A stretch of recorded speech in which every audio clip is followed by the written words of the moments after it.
소통의 기초는 신뢰입니다. 신뢰. 우리 소통 그러면 말 잘하는 사람이라고 생각하는데 그렇지 않습니다. 네. 아무리 말을 잘해도 신뢰할 수 없으면 그 말을 잘 듣지 않습니다. 신뢰는 그래서 소통의 근본입니다. 소통의 가장 큰 장애물은 불신입니다. 불신. 서로 신뢰하지 못하면 불통하게 됩니다. 신뢰란 강의를 걷는 다리와 같죠. 다리가 있으면 다리 신뢰할 때 다리를 건널 수 있죠. 의자에 앉으셨는데 의자를 신뢰하지 못하면 앉지 않으시겠죠. 근데 신뢰라는 게 생각보다 얻기가 어렵습니다. 신뢰는 우리가 요청하는 게 아니죠. 나를 믿어주세요. 그렇게 말한다고 신뢰할 수 있는 게 아니고, 신뢰는 쌓아가는 것이며 신뢰는 언하는 것이죠. 사람들에게 신뢰를 받게 되는 것입니다. 어쩌면 사랑받는 것보다 더 위대한 것은 신뢰받는 게 아닐까 하는 생각이 듭니다. 모든 사람이 우리를 좋아할 수는 없고요. 모든 사람이 우리를 사랑할 수도 없죠. 그러나 신뢰를 받을 수 있다면 참 좋은 생애를 살고 있지 않은가 생각을 해보게 됩니다.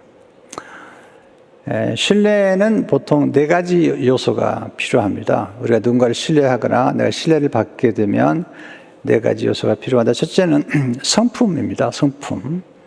성실한 성품, 진실한 성품이 사람들에게 신뢰를 주죠. 두 번째는 동기입니다. 동기. 얼마나 동기가 순수한가.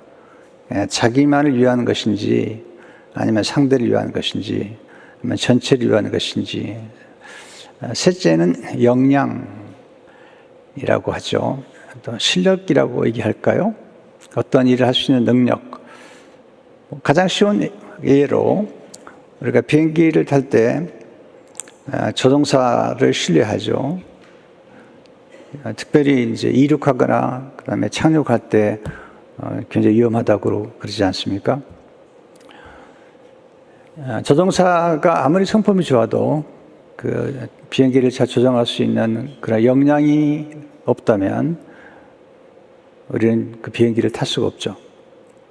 그만큼 성품과 함께 역량, 컴피턴스, 이게 중요한 것입니다. 네 번째 성과입니다. 성과. 특별히 지도자들에게는 과업이 주어지고 또 지도자로서의 어떤 신뢰를 가질 때는 반드시 우리가 과거에 이룬 업적이 뭔지 또 성취한 성과가 무엇인지를 물어보게 됩니다. 지도자는 언제나 과거의 성과의 레코드를 가질 수밖에 없죠. 그래야만이 신뢰를 얻기 때문입니다. 바울이 빌레몬에게 편지를 보낼 때 바울은 빌레몬을 신뢰합니다. 또 빌레몬도 바울을 신뢰하는 것을 알 수 있습니다. 바울의 표현이 놀랍습니다. 오네시모가 빌레몬을 배신하고 주인을 버리고 도망갔지 않습니까? 노예인데. 그런데 도망간 노예를 용서해주고 그리고 한 형제처럼 받아달라. 엄청난 부탁을 하는 것입니다. 그런 부탁을 하면서 바울이 신뢰하고 있습니다. 빌레몬서 1장 21절에 보게 되면 나는 내가 순종할 것을 확신함으로 내게 썼노니 신뢰하고 있죠. 그 다음 말이 더 놀라운 말이죠. 내가 말한 것보다 더 행할 줄을 아노라. 정말 놀라운 신뢰관계인 것입니다. 바울이 어떻게 이렇게 신뢰를 얻게 되고 또 신뢰관계를 갖게 되었을까? 첫째로 하나님과 기도로 소통할 때 사람과 잘 소통할 수 있습니다. 마틴 루터가 하나님께 잘 말하는 사람은 사람에게도 잘 말할 수 있다. 출애굽기 보면 모세가 기도로 하나님을 설득하잖아요. 설득. 그러니까 기도도 하나님과 긴밀한 친교이면서도 또 설득이라고 볼 수도 있겠죠. 그러니까 하나님께 잘 말할 줄 아는 사람은 사람에게도 잘 말할 수 있다. 그래서 그가 기도하고 있다는 것을 빌레몬스에 쓰고 있죠. 4절에 보시면 내가 항상 내 하나님께 감사하고 기도할 때 너를 말하면, 바울은 먼저 하나님께 기도하고 편지를 쓰고 있습니다. 어떻게 기도하면 좋을까요? 첫째로, 성령님 안에서 기도할 때 소통의 지혜를 받게 됩니다. 에베소 6장 18절을 보게 되면 모든 기도와 간구를 하되 항상 성령 안에서 기도하고 이를 위하여 깨어 구하기를 항상 힘쓰며 여러 성도를 위하여 구하라. 항상 성령 안에서 기도하고 힘쓰라. 성령님은 지혜와 총명의 영이세요. 그래서 성령께서 우리 가운데 역사하실 때 우리는 기도하는 가운데 지혜를 얻게 되고 지식을 얻게 되고 또는 모략과 재능을 얻게 됩니다. 그래서 기도가 정말 중요한 것입니다. 우리는 기도하게 되면 하나님께서 지혜를 주시는 것을 경험하고 또 명철을 주시기도 하고 영감을 주기도 합니다. 두 번째, 하나님께 기도할 때 사람의 마음을 움직여 주십니다. 성경을 자세히 보시면 하나님이 바로 왕의 마음을 강팍하게 하시기도 하고 또 어떤 사람의 마음을 이렇게 녹여주시기도 하는 것입니다.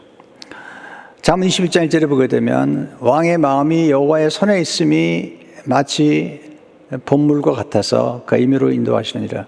사람의 마음을 움직이시는 분은 하나님이시다는 겁니다. 허더스 테일러는 늘 기도함으로 하나님께서 사람의 마음을 움직여 주시도록 그런 기도한 사람이죠. 느헤미야가 예루살렘 성벽을 재건할 때 엄청난 과업을 위해서 기도하면서 그 과업에 도움이 되는 왕의 마음을 움직여 주시도록 기도하고 있습니다. 느헤미야 1장 11절을 보게 되면 주여 구하오니 오늘 종이 형통하여 이 사람 앞에서 은혜를 입게 하옵소서 하였나니 그때 내가 왕의 술 관원이 되었느니라. 사람의 마음을 움직이는 그 기도를 드리는데 아닥사스다 왕의 마음을 움직여 주셔서 과업을 성취하게 됩니다. 셋째, 하나님께 기도할 때 소통에 필요한 말을 알려주십니다. 문제에 직면하거나 또 갈등이 생길 때 우리는 기도하게 됩니다. 기도하게 되면 하나님께서 때에 맞는 말, 적합한 말, 딱 맞는 말을 우리에게 알려주시는 것입니다. 소통에서 가장 중요한 것은 적합한 말입니다. 적합한 말. 그래서 기도할 때 경우에 합당한 말. 잠언 25장 11절에 보면 경우에 합당한 말은 아로새긴 은쟁반의 금사간이라. 그냥 기도하시면 안 되고요. 기도하실 때마다 하나님께 지혜를 구하고 또 누구에게 말하고 무엇을 말하고 어떻게 말하는지 하나님께 기도하면서 지혜를 얻는 것이 필요합니다. 특별히 기도할 때 우리 마음이 고요해지고 차분해지는 것을 경험하게 됩니다. 가장 많은 문제는 우리가 대화하던 중에 화를 내거나 또는 노를 바라거나 짜증을 낼 경우에는 소통이 잘 되지 않습니다. 잠언 29장 22절에 보면 노하는 자는 다툼을 일으키고 성내는 자는 범죄함이 많으니라. 해결책은 우리 마음이 부드러워지는 것이죠. 온유해지게 될 때 조금 기도하면서 마음이 고요해지면 짜증을 내지 않을 수도 있고 또 화를 내지 않을 수도 있습니다. 여러분, 짜증이나 분노나 이런 것들은 감정인데 감정을 멸살해달라고 기도하면 안 되죠. 감정은 중요하잖아요. 우리 안에 있는 열정, 사랑, 이런 모든 것들이 감정인데, 그러나 감정은 다 신뢰할 수는 없죠. 왜냐하면 감정은 수시로 바뀌기 때문에. 특별히 짜증이 나거나 분노가 났을 때 그 잠시 지나가는 소낙비 같은 건데 그때 화를 내거나 말을 할 때 극단적인 말 해버리면 그게 큰 상처를 주게 됩니다. 제가 오래전에 어떤 분이 와서 자기 아내와 남편이 대화하는 중에 옆에서 엿들었는데 아내가 남편에게 하는 말이 너무 놀라워서 제가 한참을 머물러 있었습니다. 남편에게 짜증을 부리지 않으면서 여보 오늘 내가 여기 짜증이 나지? 짜증을 부리지 않았습니다. 또 화를 내지도 않았습니다. 짜증이 난다고 표현했습니다. 너무 감정을 잘 조절하는 걸 보면서 한참 서 있었습니다. 와, 놀랍다. 네, 자기의 감정을 알고, 그리고 그 감정을 표현할 줄 아는 것. 그 감정에 대해서 지나치게 극단적인 말을 하지 않으면서도 감정을 표현할 수 있다는 것은 정말 좋은 훈련이라는 생각이 들었거든요. 사람의 마음 움직여달라고 기도하십시오. 그리고 영혼 구원을 위해서 기도하십시오. 조혜련 집사님이 어제 오셔서 그러니까 간증 집회를 하셨는데 최근 아주 따끈따끈한 간증을 하나 해주셨는데 전유성 씨 유명한 분이죠. 개그계 가장 선배시더라고요. 1호라고 그러시는데 정말 이번에 그 소천 받으셨는데 개그맨, 개그우먼들이 와서 정말 통곡을 하더군요. 그만큼 사랑을 베풀고 존경을 받는 분이었습니다. 근데 그분을 위해서 이성미 집사님이 38년 동안 기도했습니다. 38년 동안. 그리고 또 조혜련 집사님이 또 예수 믿고 계속 기도하셨는데 놀라운 간증은 소천 받으시기 10일 전에 예수님을 영접했습니다. 그리고 기독교 장으로 장례를 치렀습니다. 그러면서 조혜련 집사님이 고백과 찬양이 기도는 죽지 않습니다. 기도는 땅에 떨어지지 않습니다. 기도는 반드시 응답됩니다. 놀라운 간증이었습니다. 두 번째 칭찬은 사람의 마음을 열어주는 소통의 예술입니다. 바울은 빌레몬에게 오네시모를 받아달라는 그런 부탁을 하기 전에 그가 가지고 있는 지금 문제를 얘기하기 전에 먼저 칭찬을 하고 있습니다. 칭찬이란 뭐죠? 칭찬은 잘하고 있는 것을 잘한다고 말해주는 것입니다. 바울은 빌레몬이 잘하고 있는 것, 좋은 점들을 칭찬하고 있습니다. 5절에 보시면 주 예수와 및 모든 성도에 대한 내 사랑과 믿음이 있음을 들으면 최고의 칭찬이죠. 예수님을 향한 사랑과 믿음, 그리고 성도를 향한 사랑과 믿음을 칭찬하는 거, 예수님 사람으로서는 최고의 칭찬이죠. 이 칭찬에 들은 빌레몬이 얼마나 좋았을까 하는 생각을 하게 됩니다. 그럼 칭찬을 위한 소통 예술은 뭘까? 첫째, 소통 예술은 구체적인 칭찬에 있습니다.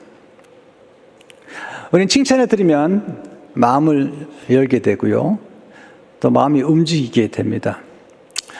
근데 칭찬을 할 때는 꼭 기억할 것은 구체적인 칭찬이 사람에게 감동을 줍니다. 어떤 점이 좋은지, 또 어떤 점을 잘했는지, 어떤 점 때문에 감동을 받았는지 구체적으로 칭찬을 해주면 그 칭찬이 효과를 발휘하게 됩니다. 7절에 보시면 형제여 성도의 마음이 너로 말미암아 평안함을 얻었으니 내가 너의 사랑으로 많은 기쁨과 위로를 받았노라. 굉장히 칭찬이죠. 구체적으로 성도들의 마음이 너 때문에 평안, 리프레시라는 말을 썼어요. 얻었는데 나도 기쁨과 위로를 받았다라고 구체적으로 표현을 하고 있습니다. 둘째, 소통 예술은 사적인 칭찬과 공적인 칭찬의 조화에 있습니다. 저를 포함해서 많은 사람들은 칭찬을 잘 받아들이지 못합니다. 칭찬하면 농담하지 마세요. 왜 거짓말을 하세요? 이런 표현을 많이 들어요. 우리가 수용을 못해요. 수용을. 사실 칭찬을 들을 때 나갔지 않아서 그래요. 근데 야단을 맞으면 나갔기 때문에 빨리 받아들여요. 지적질을 받거나 비판과 비난을 들으면 나 같으니까. 그러니까 그냥 받아들이죠. 근데 칭찬을 들으면 받아들이기 좀 어렵잖아요. 우리 지난주에 찬송을 불렀는데 많은 분들이 은혜를 받은 게 아니라 괴로워하더라고요. 그래서 오늘 한 번 더 부를까 그러다가 포기했습니다. 근데 찬송 부를 때 이건 너무 저 같아요. 오, 추악한 나의 욕심이요. 오, 서글픈 나의 자존심이요. 특별히 이 부분이 굉장히 나한테 왔을 때, 오, 서글픈 나의 자존심이요. 남자들은 자존심 때문에 짜증이 나고 화가 나는데. 근데 칭찬을 들으면 나가지 않거든요. 그래서 칭찬은 진지해야 되고 반복돼야 됩니다. 사람들은 칭찬을 그렇게 원하면서도 칭찬해주면 잘 믿지 못하기 때문이죠. 근데 칭찬할 때는 꼭 사적으로 칭찬할 뿐만 아니라 공적인 칭찬이 두 개가 다 겸하면 좋은 것 같아요. 그러니까 개인적으로 만났을 때 참 좋았다고, 훌륭하다고 이게 구체적으로 말씀한 다음에 다 듣는 데서 또 말해주면 좋은데, 어떤 분은 사적으로 얘기하지만 사람들이 모인 자리는 절대 얘기를 안 합니다. 그러면 이 사람의 칭찬하는 게 진짜 신뢰할 만한가? 어떤 분은 공적으로는 칭찬하는데 사적으로 만나면 또 얘기를 안 해요. 그럼 또 의혹을 갖게 되는 거죠. 그래서 칭찬해 주세요. 개인적으로. 그러나 또 다른 사람을 통해서 칭찬이 들어가도록 해주십시오. 제일 좋은 칭찬은요, 뜨리쿠션이라고 그래요. 직접 칭찬하지 않고 상대방의 귀에 들어가도록 이렇게 칭찬해 주는 거. 뜨리쿠션 알아요? 네네. 그렇게 칭찬해주면 아주 제일 좋다는 그런 얘기가 있습니다. 저도 그런 경험을 하게 되는데요. 직접 칭찬 듣는 것도 있지만 누군가를 통해서 칭찬을 듣게 되면 또 기분이 참 좋은 것 같아요. 제가 지난주하고 어제군요. 오늘 새벽인데 한국에 있는 목사님 두 분인데 한 분은 두 분 다 잘 아는 분인데요. 이찬수 목사님하고 지금 지구촌 김우준 목사님이 제 책을 인용하셨다고 그래요. 그래서 그 인용했다는 얘기를 저한테 또 연락이 드리는 분이 계세요. 캡처까지 해가지고요. 그래서 제가 그런 생각이 있죠. 야, 이 두 분은 훌륭한 분이다. 제 글을 인용한 거 보니까 그런 오는 얘기고요. 근데 중요한 것은 그렇게 알려주는 분이 계신 거예요. 목사님, 저를 사랑하는 분들이 목사님 이렇게 인용을 했다고 얘기를 하니까 또 저도 그 얘기 들으면서 고마운 마음도 있고 그런 생각이 좀 들었거든요. 바울이 빌레몬에게 개인적으로 칭찬하지만 사실은 이 편지가 공개적으로 읽게 될 것을 알고 있는 거죠. 빌레몬서 1장 2절에 보시면 내 집에 있는 교회에 편지하노니, 빌레몬에 보낸 사적인 편지지만 이 편지를 그 가정교회 안에 모든 신자들이 읽게 될 것을 알고 있는 것입니다. 셋째, 칭찬을 잘하기 위해서는 경청할 줄 알아야 합니다. 바울은 칭찬을 그냥 한 게 아니라 들은 것을 칭찬하고 있는 거죠. 5절에 보시면 주 예수와 및 성도에 대한 내 사랑과 믿음이 있음을 들음이니, 잘 들었습니다. 여러분, 누군가를 칭찬하려면 직접 관찰할 수도 있지만 남이 관찰한 걸 잘 들어서 표현할 때 또 그것도 대단히 칭찬이 되는 거죠. 바울은 빌레몬의 사랑과 믿음에 대해서 들은 것입니다. 누가 얘기해 줬을까요?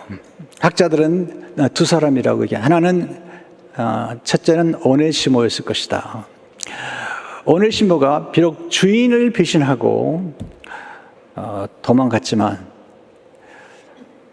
사도 바울을 만나서 그리스도를 영접하고 사도 바울의 제자가 되면서 제 주인은 좋은 분이세요. 제가 그분을 모셨지만 참 좋은 분이세요. 제가 비록 이렇게 도망와서 로마까지 왔지만 아주 좋은 분이세요. 그럴 가능성이 높아요. 둘째는 에바브라라는 사람, 에바브라. 이제 바울이 에바브라 얘기를 하죠. 빌레몬서와 골로새서는 같은 지역에 있는 교회들이고요. 그 교회 성도들에게 하는데 사도 바울이 골로새서를 쓸 때 뭐라고 얘기하냐면 골로새서를 쓰면서 감옥에 있을 때죠. 너에게서 온 에바브라가 너에게 안보한다. 이런 표현을 써요. 그러니까 골로새 지역에 있는 빌레몬의 가정교회하고 똑같은 지역에 있는 거예요. 에바브라도 그 당시에 이제 골로새 교회와 그리고 빌레몬 집에 있는 가정교회에 영향을 끼치던 인물이죠. 자, 골로새 4장 12절에 보면 그리스도 예수의 종인 너에게서 온 에바브라가 너에게 문안하니라. 이 에바브라가 굉장히 훌륭한 그 인물이죠. 바울에게는 아주 애지자와 같은 또 하나의 인물인데요. 그가 항상 너희를 위하여 애써 기도하며 너희로 하나님의 모든 뜻 가운데서 완전하고 확신 있게 서기를 구원하니. 에바브라가 이제 골로새 교회에서 또 왔던 거죠. 그런데 이제 지금은 사도들과 함께 로마의 감옥에 함께 머물고 있는 것입니다. 빌레몬서 1장 23절에 보게 되면 1장 23절에 보시면 그리스도 예수 안에서 나와 함께 갇힌 자잔 에바브라와, 그러니까 에바브라가 이제 골로새 지역에서 와서 빌레몬 얘기를 전해줬을 거라는 학자들 의견인데 정말 두 사람도 다 빌레몬에 대해서 좋은 얘기를 했을 거라는 생각이 듭니다. 그래서 누군가 칭찬하기 위해서는 경청을 잘해야 된다. 네 번째, 칭찬을 잘하기 위해서는 관찰을 잘해야 됩니다. 비판과 정죄나 비난은 쉬워요. 조언도 쉬워요. 제가 보니까 조언도 쉬워요. 쉽게 조언하잖아요. 쉽게 코치하잖아요. 이렇게 한번 해보라고, 이렇게. 그런데 사실은 그게 참 어떨 때는 거북하게 들리거든요. 상대를 위해서 조언했지만 받는 사람은 기분이 나쁘거든요. 우리가 조언을 구하지 않았을 때는 조언하는 걸 조금 삼가할 필요가 있다 하는 생각을 합니다.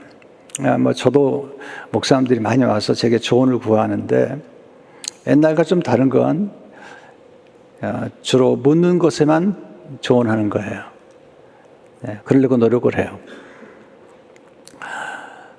왜냐하면 제가 조언해 보니까 상황과 처지에 따라서 다 다르기 때문이죠. 근데 칭찬 쉽지 않아요. 격려도 쉽지 않아요. 왜냐하면 내가 누군가를 칭찬하고 그리고 격려하려면 관심을 가져야 돼요. 사랑해야 돼요. 비판은 사랑하지 않고도 할 수 있어요. 그리고 더 무서운 것은 누군가를 비판하면서 사랑하기는 어렵다는 거예요. 더 무서운 것은 누군가를 비판하면서 그 대상에게서 배울 수는 없다는 거예요.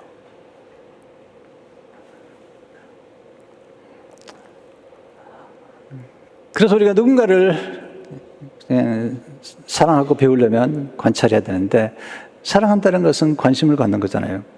우리 관심을 가지면 관찰하게 되죠. 자세히 살피죠. 그래서 히브리 10장 14절을 보게 되면 서로 돌아보아 사랑과 선행을 격려하며, 여기 돌아본다는 표현이요, 주의 깊게 보다, 면밀히 관찰 숙고하다, 마음에 두다. 칭찬이라는 관찰은 감시와 다릅니다. 어떤 분은 감시하고 참견하고 평가하는데요, 좀 거북할 때가 있습니다. 물론 이제 사업하는 분들은 다 믿을 수는 없으니까 감시도 필요하겠죠. 또 필요하면 참견도 하셔야 될 겁니다. 또 평가도 해야 될 것입니다. 근데 우리가 보통의 인간관계 속에서, 가정이나 이렇게 보통 인간관계 속에서 교회 생활에서는요, 감시보다는 관찰이 좋습니다. 관찰하고 좋은 점을 격려하는 것. 또 사실 좋은 지도자가 되려면 자꾸 감시하거나 감독하거나 좋지 않습니다. 부부 사이에도 자꾸 뭐 감독하고 그것 별로 좋아하는 사람이 없는 것 같아요. 네. 물론 필요할 땐 해야 되지만, 그러나 신뢰하는 게 좋지 않을까 하는 생각을 좀 하게 되고, 관찰해서 좋은 점을 칭찬하고 잘하는 점을 칭찬해 주는 것이 훨씬 더 좋지 않을까 하는 생각이 듭니다. 다섯 번째, 칭찬을 말과 글로 표현할 때 소통에 큰 도움이 됩니다.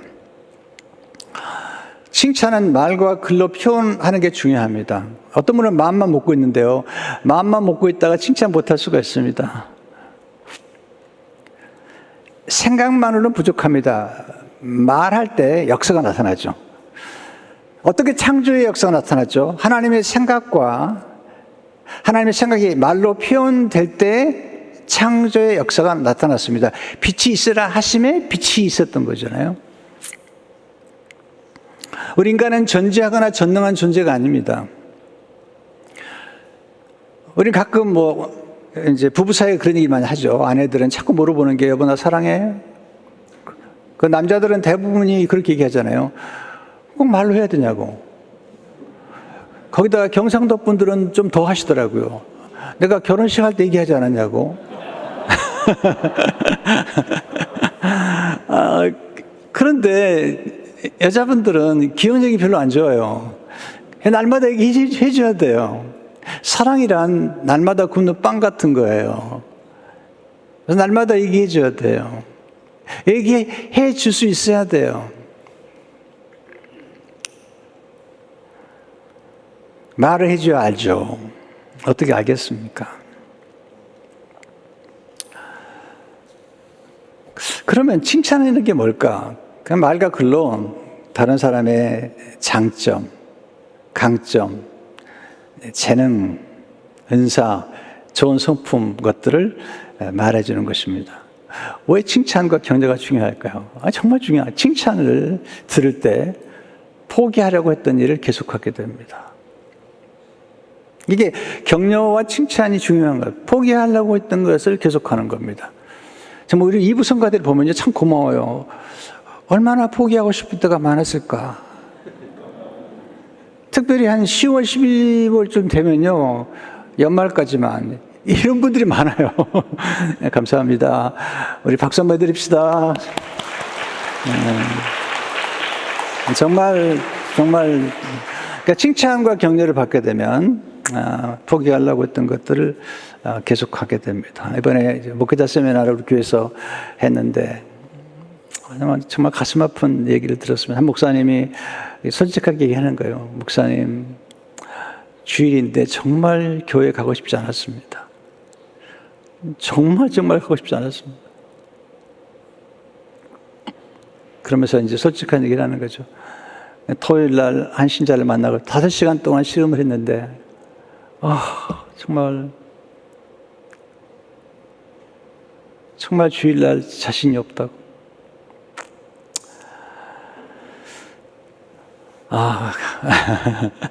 너무나 눈물겹더라고요. 그것도 아주 젊고 참 좋은 목사님인데, 여러분 젊은 목회자 자꾸 격려해 주세요. 왜냐하면 젊었을 때 목회의 성공의 맛을 조금 봐야 돼요. 목회가 쉽지는 않지만 그래도 가능하다, 될 수 있다, 이런 맛을 봐야지 되는데, 젊을 때 무너져 버리면 그냥 확 무너졌거든요. 지금 목사님들의 이 미국 목사님들의 론제부치라고 그러죠. 그 길이가 보통 다른 게 부임하면 4년을 못 넘긴다고 그래요. 그게 진짜 어려운 거거든요. 거기다 2세 목사님들은 쉽게 움직이는데, 그렇게 잘하는 분들도 쉽지 않다고 그래요. 제가 들은 얘기인데, 오카나 목사님 얼마나 우리가 존경하는 분입니까? 그분도 사표를 써가지고 다니셨다고 그래요. 사표를요. 참 목회라는 게 쉽지 않은 건데요. 칭찬을 들을 때 포기하려고 하는 것을 계속하게 되고요. 또 칭찬을 들을 때 자신이 잘하고 있다는 것을 알아차리게 됩니다. 우리 인간은 스스로가 잘하고 있는지 잘 몰라요. 알 거라고요? 글쎄요. 자, 조금 예를 들어요. 아담이 만들어졌을 때, 하와가 나오기 전이잖아요. 그때 거울이 없었을 것 같아요. 또 무슨 그래서 아담이 태어날 때 자기 눈으로는요, 자기 뒤도 못 보고요, 자기를 못 보는 거예요. 스스로를 알 수 없죠. 하와가 이제 등장하면서, 이렇게 생겼구나. 나하고 다르긴 하지만, 이렇게 생겼구나. 그래서 서로가 서로에게 말해 줄 수 있는 거죠. 그 때문에 사람은 만남을 통해서 자신이 잘하는 거나 또는 잘할 수 있는 가능성도 듣게 되는 거죠. 그러니까 지금 조금 잘하는 걸 보면서도 앞으로 이런 가능성이 있다고 말해주는 것은 굉장히 중요한 거거든요. 그래서 혼자 스스로가 잘할 수 있다는 것을 모를 수 있습니다. 그런데 누군가 말해줄 때, 또 가능성을 말해줄 때 우리 알아차리게 되죠. 또 칭찬을 들으면 잘하는 걸 더욱 잘하게 됩니다. 참 이게 놀라워요. 이게 잘한다 그러면 더욱 잘하게 되고 또 분발하게 되죠. 또 자신감을 갖게 되죠. 우린 자신감이 없어요. 어제도 조혜련 집사님 간증 끝나고 너무너무 좋았거든요. 그래서 나중에 책 사인하시고 그러는데 내가 가는 길에 집사님 너무 좋았어요. 저를 보면서 목사님 진짜요? 그런 거죠. 그렇게 많은 분들에게 관심과 인기를 끄는 분도 제가 알거든요. 유명할수록 많이 알려질수록 외로워요. 그리고 늘 듣고 싶은 얘기죠. 확인받고 싶은 거예요. 그래서 목사님 진짜예요? 또 만나요? 여러분, 누구에게나 다 칭찬과 격려가 필요한 것입니다. 특별히 칭찬을 통해서 자신의 재능 권사를 더 개발하게 되고, 또 칭찬을 들은 경험을 통해서 다른 사람을 칭찬하게 돼요. 칭찬은 칭찬을 낳잖아요. 세 번째, 감사하고 칭찬하고 격려하는 훈련을 통해서 소통의 기술을 연마하십시오. 바울은 기도를 통해서 감사를 표현하잖아요. 자, 4절에 보시면 내가 항상 내 하나님께 감사하고 기도할 때 너를 말하면, 저는요, 이 항상이라는 단어가 좀 중요하다고 생각해요. 이것은 항상이라는 단어 속에는요, 항상심 속에는 향상심이 들어가 있습니다. 우리가 항상 뭔가를 반복하면 향상하게 돼 있어요. 근데 우리가 항상 하지 않기 때문에 향상되지 않거든요. 감사는 소통의 지혜잖아요. 감사는 받은 것을 받았다고 말하는 것입니다. 바울의 감사 기도나 감사는 일회성이 아닙니다. 칭찬도 일회성이 아닙니다. 감사와 칭찬과 격려는 반복돼야 됩니다. 왜냐하면 어려운 일이기 때문에 그래요. 여러분, 가장 쉬운 것은 비난과 비판과 정죄와 조언입니다. 조언. 또 옆에서 보면 잘 보인다고 그러잖아요. 너무 쉽게 조언하는 거예요.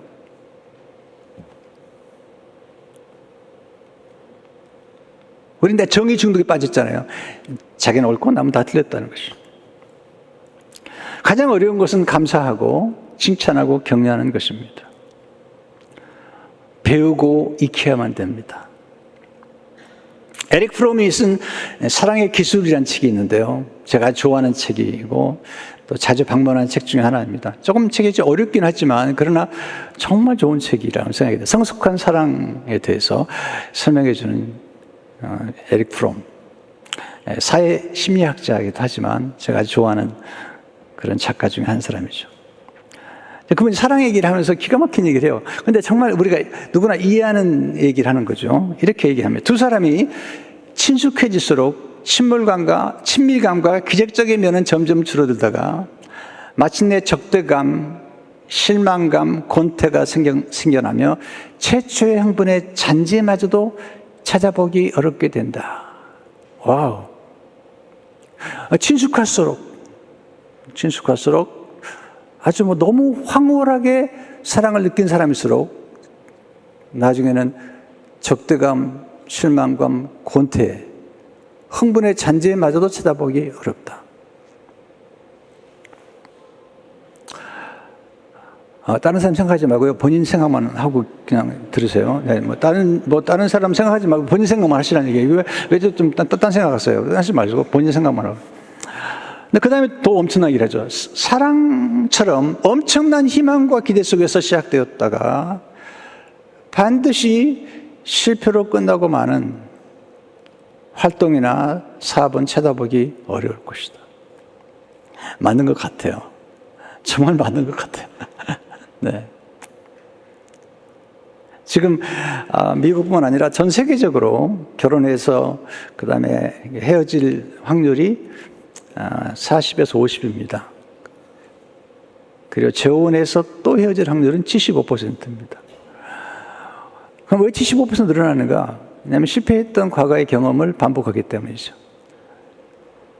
네, 실패가 다 나쁘지 않죠. 그러나 실패가 다 좋지도 않아요. 실패로부터 배운 경험을 통해서 성공해야 되죠. 그러니까 실패는 사건이에요. 그러니까 실패 때문에 인생이 망가지잖아요. 실패가 실패자가 되는 건 아니에요. 그러나 실패로부터 경험한 것을 배울 수만 있다면, 또 성공으로부터 배울 수만 있다면 그건 지속적으로 우리가 성공할 수 있는 것입니다. 왜 그러는가? 이제 에릭 프롬이 이야기를 한 것이죠.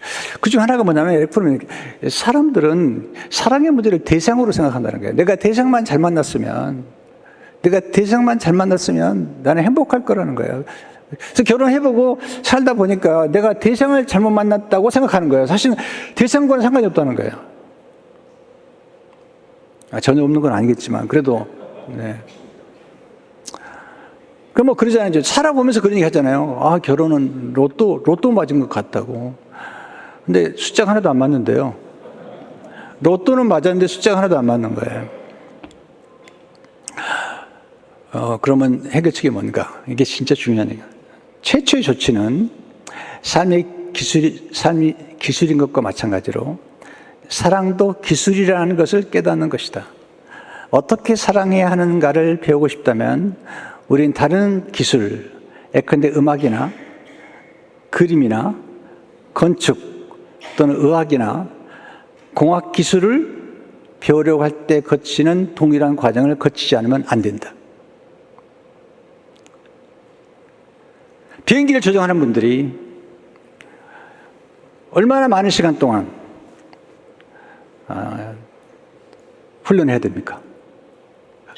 음악도 마찬가지로 피아노를 재능 가졌다고 해서 탁월한 피아노 연주가 되려면 수많은 연습을 해야 되는 거예요. 저 우리 교회 우리 연주자들 가끔 볼 때마다 감탄하는 거 뭐냐면, 가끔 보면 이렇게 연습을 하고 계세요. 정말 존경이 가는 거죠. 연습해야죠. 근데 왜 우리는 사랑을 연습해야 되고 훈련해야 되고 그리고 개발해야 될까라고 생각하지 않은 것일까요? 왜 우리는 피아노를 연주하듯이 우리가 소통하는 법을 배우고 대화하는 법을 배우고 사랑하는 법을 배우려고 하지 않는 것일까요? 왜 당연하게 된다고 생각하세요? 여러분, 사랑이라는 것은, 인간의 사랑은 본성적인 게 아닙니다. 미워하는 것, 남을 정죄하는 것은 본성적이에요. 아담의 죄 때문에. 그러나 인내하고 상대방을 존중하고 상대방을 배려하고 상대방을 희생하는 이런 모든 사랑들은 비본성적이에요. 그것은 하나님께로부터 온 거기 때문에 본성적인 것은 우리가 세미나 할 필요 없어요. 배울 필요도 없어요. 훈련할 필요도 없어요. 여러분, 누군가를 미워하기 위해서 세미나에 참석한 분 계세요? 없어요. 그러나 용서하려면 배워야 돼요. 훈련을 받아야 돼요. 사랑도 마찬가지죠. 정말 성숙한 사랑을 하려면 훈련해야 되고 연습해야 되는 것입니다. 자, 결혼하면서 가장 쉽지만 어려운 단어가 있는데요. 그건 사랑해요. 사랑합니다라는 단어예요. 제 아내에게 이 한마디 하는 게 얼마나 어려운지 몰라요. 연습도 많이 해야 되고요. 그 다음에 한마디 하고는 쑥스러워가지고 어떻게 할지 몰라요. 연습해야 되거든요.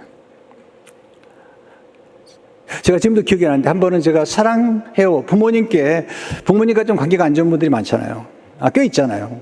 그래서 소통도 안 하고 전화도 안 드리고 그래서 그러지 말고 정말 받은 애가 크지 않냐고 사랑한다고 고백하라. 그랬더니 한 분이 정말로 제 얘기를 듣고요. 한국에 계신 어머니께 연락드렸습니다. 그래서 어머니 그리고는 사랑해요.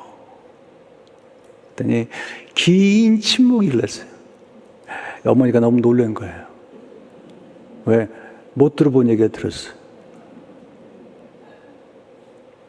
너무너무 어머니가 감격을 하셨어요. 사실 돈 드는 것도 아닌데 우린 그 말 한마디 하는 게 너무 어렵잖아요. 우리는 비판하고 비난하는 거 너무 쉬워해요.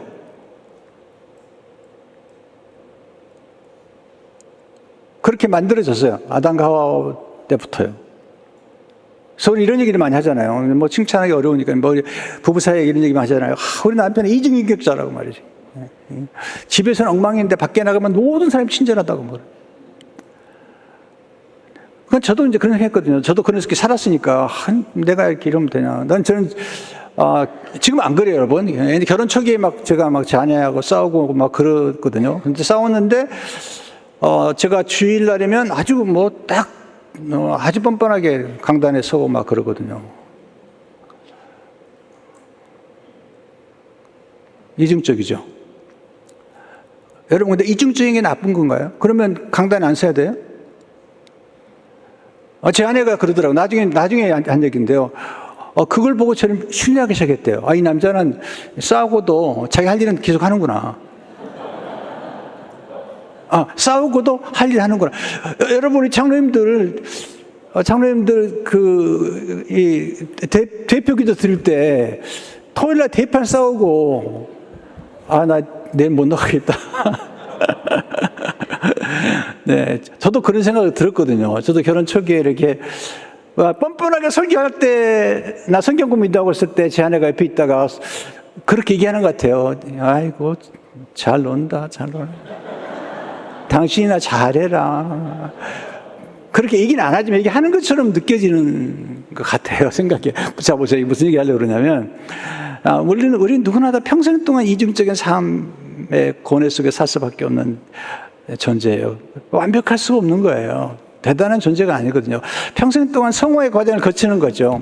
저도 보니까 결혼 생활이 지금 많이 좋아진 것 같아요. 옛날보다 진짜 좋아진 것 같아요.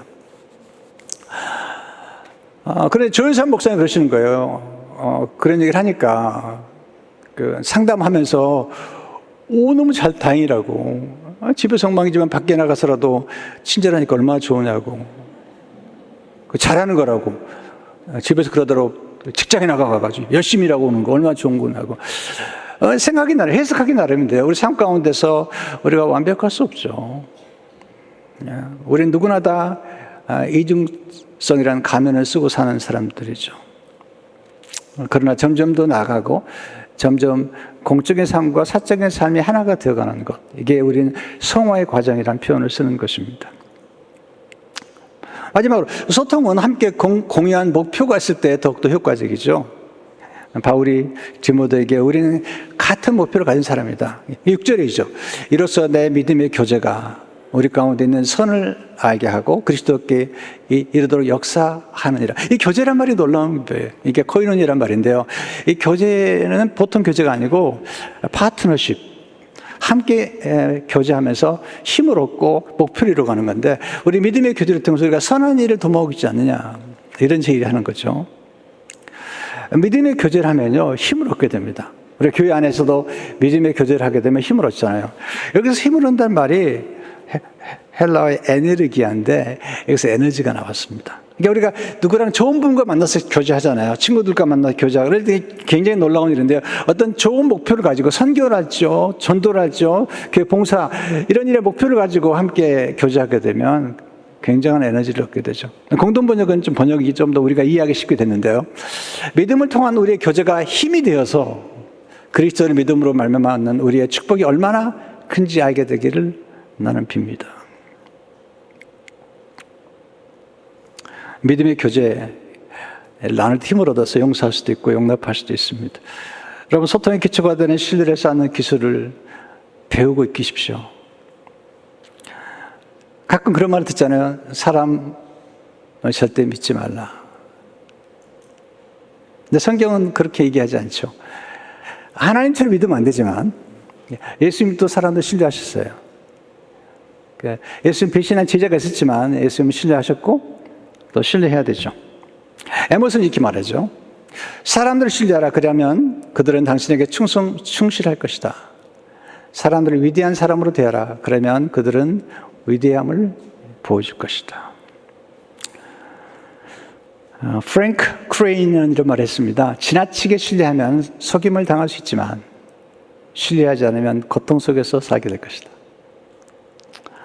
저는 결정했습니다. 제가 하나님을 신뢰하고 또 우리 목회자들과 장로님들, 성도님들을 신뢰하며 살기로, 때로 속을 수도 있고 또로 배신당할 수도 있지만 그래도 믿고 사는 게 낫다. 신뢰하며 사는 게 낫다. 이런 결정을 내렸습니다. 문제는 신뢰를 잃었을 때 어떻게 회복할 수 있죠? 어려운 것이죠. 회복하는 길은요, 하루하루 성실하게 살아가는 거예요. 다시 한번. 그리고 작은 약속이라도 지켜보는 것입니다. 그러면서 신뢰를 회복할 수 있는 것입니다. 여러분, 신뢰는 다리를 놓지만 불신은 벽을 쌓는 것입니다. 그래서 우리는 신뢰를 통해서 연결되고 또 이렇게 소통을 통해서 더 아름다운 사랑의 예술을, 사랑의 기술을 가지고 풍성한 삶을 사시기를 축원합니다.